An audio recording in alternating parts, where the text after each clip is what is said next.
അന്ന് കൂടെ അഭിനയിച്ച ആരും ഇന്ന് ജീവനോടെ ഇല്ല. ആ സിനിമ വീണ്ടും ഇറങ്ങിയപ്പോൾ ഞാൻ കണ്ടില്ല. ഊർവശി 1978 വിടരുന്ന മൊട്ടുകൾ എന്ന സിനിമയിലൂടെയാണ് ഊർവശി സിനിമയിലേക്ക് വന്നത്. പിന്നീട് തന്റെ 13ാമത്തെ വയസ്സിലാണ് ആദ്യമായി നായികയായി അഭിനയിക്കുന്നത്. 1983 പുറത്തിറങ്ങിയ മുന്താനെ മുടിച്ചി എന്ന തമിഴ് സിനിമയായിരുന്നു ആദ്യമായി നായികയായി അഭിനയിച്ച് റിലീസായ സിനിമ. ഈ സിനിമ വൻ വിജയം നേടിയത് ഊർവശിയുടെ സിനിമാ ജീവിതത്തിൽ വഴിത്തിരിവായി. 1984 പുറത്തിറങ്ങിയ എതിർപ്പുകളാണ് ഊർവശി നായികയായി അഭിനയിച്ച ആദ്യ മലയാള സിനിമ. മമ്മൂട്ടിയാണ് ഇതിൽ നായകനായി അഭിനയിച്ചത്. 1985 മുതൽ 1995 കാലഘട്ടത്തിൽ മലയാളത്തിലെ ഏറ്റവും തിരക്കുള്ള നടിമാരിലൊരാൾ ഊർവശിയായിരുന്നു. ഇക്കാലയളവിൽ 500-ലധികം മലയാള ചിത്രങ്ങളിൽ അവർ അഭിനയിച്ചു. മലയാളം, തമിഴ്, തെലുങ്ക്, കന്നഡ, ഹിന്ദി എന്നീ ഭാഷകളിലും അവർ മേശമിട്ടിട്ടുണ്ട്.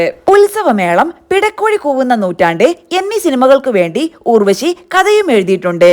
പിടക്കോഴി കൂവുന്ന നൂറ്റാണ്ട് എന്ന സിനിമ നിർമ്മിച്ചതും ഊർവശി തന്നെയാണ്.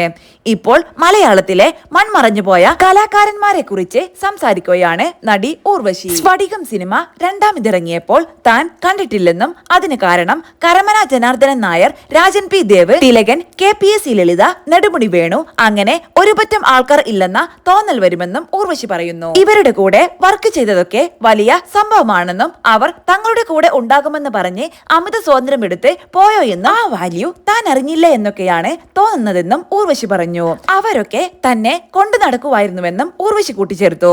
കൗമുദി മൂവീസിനോട് സംസാരിക്കുകയായിരുന്നു ഊർവശി. സ്ഫടികം സിനിമ രണ്ടാമിതിറങ്ങിയപ്പോൾ ഞാൻ കണ്ടിട്ടില്ല എന്നുള്ളതാണ് സത്യം. കാരണം കരമന ജനാർദ്ദനൻ നായർ, രാജൻ പി ദേവ്, തിലകൻ, KPS ലളിത, നെടുമുടി വേണു അങ്ങനെ ഒരുപറ്റം ആൾക്കാർ ഇല്ലല്ലോ. ഇവരുടെ കൂടെ വർക്ക് ചെയ്തതൊക്കെ എന്തൊരു വലിയ സംഭവമായിരുന്നു. അവർ നമ്മുടെ കൂടെ ഉണ്ടാകുമെന്ന് പറഞ്ഞ് നമ്മളൊക്കെ എപ്പോഴും അമിത സ്വാതന്ത്ര്യം എടുത്തു പോയോ? ആ വാല്യൂ ഞാൻ അറിഞ്ഞില്ലേ എന്നൊക്കെയാണ് തോന്നുന്നത്. അവരൊക്കെ എന്നെ കൊണ്ടു നടക്കുമായിരുന്നു, ഊർവശി പറയുന്നു.